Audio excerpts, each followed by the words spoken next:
Ryan never drowned in that lake. He's completely staged his disappearance. They were just screwed over by a liar. He had faked his disappearance, or really his death, in order to be with this woman in Uzbekistan. The problem, though, is they didn't know where he was. It was speculated that he was in Uzbekistan, of course, but it turns out that the US doesn't have an extradition treaty with Uzbekistan. So since they didn't know where he was, it was kind of up to Ryan if he wanted to return. Instead of taking a more forceful tactic, they decided to try to appeal to his emotions. We found out that law enforcement had been in contact with Ryan and that they were pulling at his heartstrings to try to get him to come back home. They also asked him to provide a video of himself to prove that he was safe. He actually looks pretty miserable, which is ironic considering he abandoned his whole life to allegedly start some fairy tale with a chick that he met on the internet. And it's pretty crazy, but when they were reviewing the contents of his laptop, they actually found a picture of her, and that's how they were able to find him. They had been in communication with him every day since November 11th. It kind of makes me think that maybe he wanted to come home. He ended up telling investigators exactly how he tried to pull this off. He stashed an e-bike near the boat launch. He paddled his kayak in a child-sized floating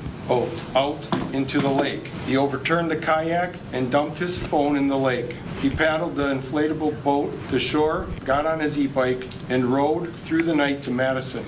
In Madison, he boarded a bus and went to Detroit and then the Canadian border. He continued on the bus to an airport and got on a plane. He didn't expect us to go more than 2 weeks in searching for him. Clearly, this dude thought of everything, down to the lake that he was going to do it in. He clearly didn't think a lot of the aftermath through. He just thought of how he was going to do it, but didn't think a lot about the consequences for others. But I do have to give him the smallest little bit of credit for at least coming back, which he did. He came back completely on his own accord on December 10th and was immediately booked into the Green Lake County Jail on a misdemeanor charge of obstructing an officer.